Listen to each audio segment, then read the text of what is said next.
The year is 1937. The world is buzzing with the speed of change, new inventions, new technology, and a sense that mankind can do almost anything. But there is one woman who seems to embody this spirit of daring more than anyone else, Amelia Earhart. Tall, slender, with short windswept hair and a determined gaze, Amelia is not just a pilot, she is a symbol of courage, of progress, and of possibility. She has already broken records, flown across oceans, and captured the hearts of millions. Amelia Earhart was born in 1897 in Atchison, Kansas. From the start, she was different. As a child, she loved climbing trees, hunting rats with a rifle, and imagining adventures far away from home. The idea of flying, so new in her time, captivated her. When she grew older, she saved money to take flying lessons. Her first instructor, a woman named Nada Snook, saw something remarkable in Amelia. She wasn't just another student. She was fearless. She belonged in the sky. Amelia quickly became famous. In 1928, she became the first woman to fly across the Atlantic as a passenger. A few years later, in 1932, she did it solo. Newspapers around the world celebrated her as Lady Lindy, comparing her to Charles Lindbergh. But Amelia wasn't content with fame. She wanted to push the limits further. She wanted to do what no woman, and very few men, had ever done.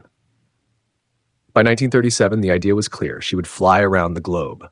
It wasn't just any journey. Amelia's flight would cover about 29,000 miles, circling the equator. She chose a twin-engine Lockheed Electra 10E, modified with extra fuel tanks for long ocean crossings. With her was her navigator, Fred Noonan, a skilled seaman and aviation expert. Their plan was ambitious. Start in California, fly east, and make dozens of stops before finally returning home. Newspapers followed every step. The world watched. Amelia set off in March 1937 for her first attempt, but mechanical problems forced her to abandon the flight.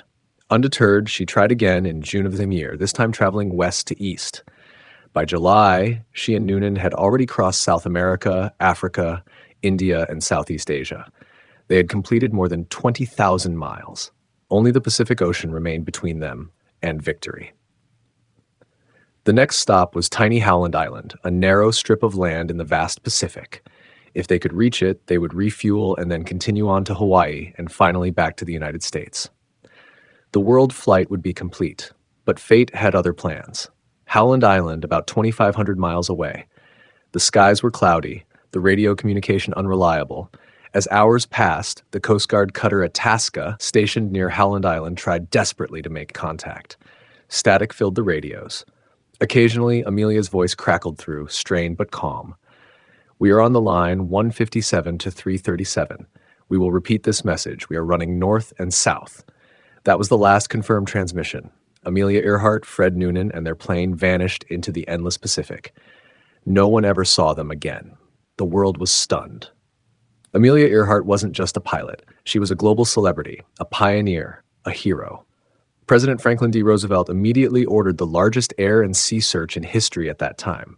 Ships and planes scoured the ocean, looking for any trace of the Electra. But after weeks of searching, nothing was found. No plane, no bodies, no wreckage. It was as if Amelia Earhart had been swallowed by the sea, or by history itself. From the very moment Amelia disappeared, people began asking, what happened? Some said she must have crashed into the ocean after running out of fuel. A tragic accident, nothing more. Others whispered darker theories. Maybe she had been captured by the Japanese who were expanding their empire across the Pacific. Could she have been a spy for the U.S. government? Was her world flight just a cover mission? And then came an even stranger question. Did Amelia Earhart truly crash, or did she disappear on purpose? Over the years, strange details emerged. Radio signals were reportedly heard in the days after she disappeared. Some claimed to pick up distress calls from Amelia herself. On the island of Nikumaro, then called Gardner Island, decades later, pieces of metal, a woman's shoe, and bones were found. Some experts suggested they might belong to Earhart. Others argued that the Electra could have landed on another island, and that Amelia and Fred may have survived for a time before dying as castaways. The mystery refused to fade. In fact, the lack of answers only made it grow. By the 1940s, Amelia Earhart was more than a missing pilot. She was a legend. Her story was told in books, movies, and whispered rumors. Some claimed she had secretly survived, living under a new identity. Others insisted she was executed by the Japanese. A few even suggested she had returned to America in disguise, choosing to vanish from fame. Each theory made the mystery more irresistible. Each clue pulled people deeper into the puzzle. Amelia Earhart was no longer just a woman who vanished. She was a symbol of the unknown, a ghost haunting the skies. We've traced Amelia's rise to fame, her daring final flight, and the sudden vanishing that shocked the world. We've set the stage for the storm of theories, evidence, and conspiracy that followed. The ocean stretches endlessly in every direction. It is July 2nd, 1937. Somewhere between Lae, New Guinea, and a tiny speck of land called Howland Island, Amelia Earhart and her navigator Fred Noonan are flying into history. They do not yet know it, but these are their final hours in the known world. Her radio crackles. She's trying to reach the U.S. Coast Guard cutter Itasca, stationed near Howland Island. "We must be on you," she says, her voice steady but urgent. "But cannot see you. Gas is running low." Those are among the last words ever heard from Amelia Earhart, and then silence. The woman who once captured the skies simply vanished, swallowed by the blue expanse of the Pacific Ocean. No wreckage, no clear trace, only questions. But the world would not forget her. And in the decades that followed, dozens of theories would bloom, each stranger and more fascinating than the last. The U.S. government's position was simple. Amelia Earhart's plane ran out of fuel, crashed into the Pacific Ocean, and sank. It's the most straightforward explanation. Search efforts began immediately after her disappearance. For 16 days, the Navy scoured the ocean. Ships like the battleship USS Colorado and the aircraft carrier USS Lexington searched tens of thousands of square miles. But they found nothing, not even floating debris. Think about that. A plane, 2 people, and a lifetime of dreams. Gone, without a single piece left behind.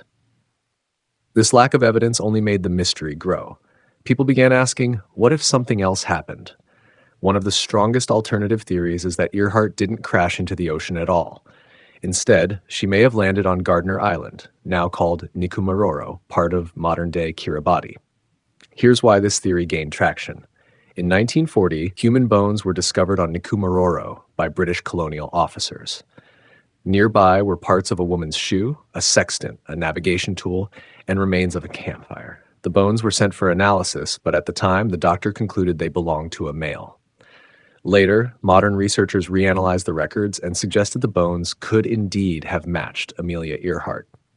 Even more compelling, locals on nearby islands later recalled hearing stories of a white woman stranded on a reef.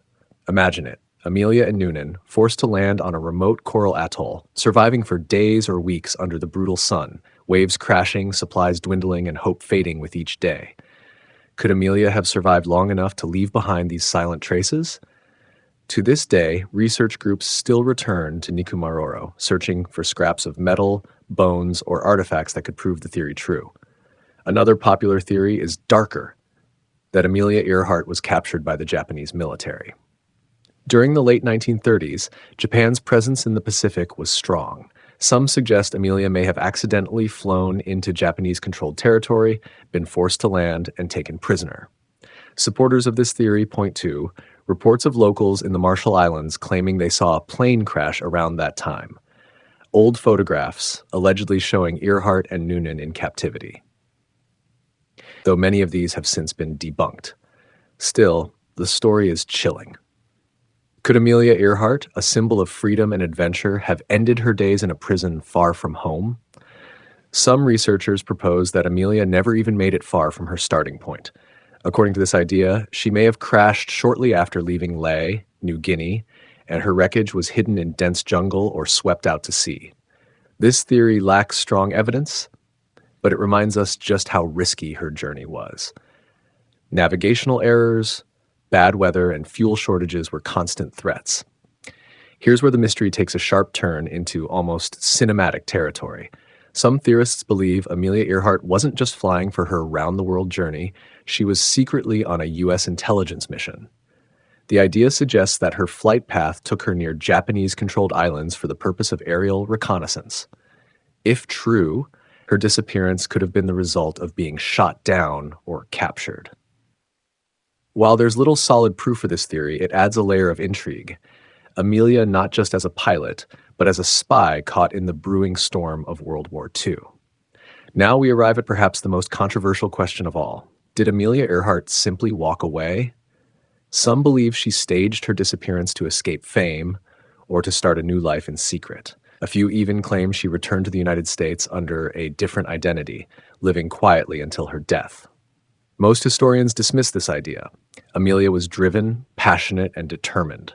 Disappearing intentionally would go against everything she stood for.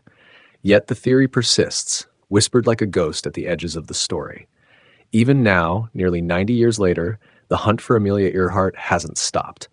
Explorers use sonar, underwater robots, and satellite imagery to search the ocean floor. Expeditions have returned to Nikumaru multiple times, digging, scanning, and analyzing. In recent years, even high-tech AI has been used to scan old records and aerial photographs, hoping to detect signs of her Lockheed Electra. Still, nothing conclusive. So why does Amelia Earhart's disappearance still captivate us, even after all these decades? It's because she was more than just a pilot. She represented courage, independence, and the human desire to push beyond limits. Her loss feels personal, like a candle snuffed out too soon. The mystery of her fate isn't just about solving a puzzle. It's about wrestling with the unknown. It's about imagining those final hours, alone in the sky, with the endless oceans stretching below. Picture it one last time. The Electra hums as it slices through clouds, the fuel gauge edging dangerously low. Amelia scans the horizon for any glimpse of land. Fred Noonan traces maps, his brow furrowed, the sweat of exhaustion dripping. Radio calls go unanswered. Their eyes search the sea. And then, darkness. Silence. The world changes forever. Amelia Earhart became not just a woman lost, but a legend. To this day, no one knows for sure what happened to Amelia Earhart. Did she crash into the Pacific? Did she survive on a lonely island? Was she captured, or did she somehow choose to vanish? What we do know is that she left behind a story so powerful, it still ignites imaginations across the world.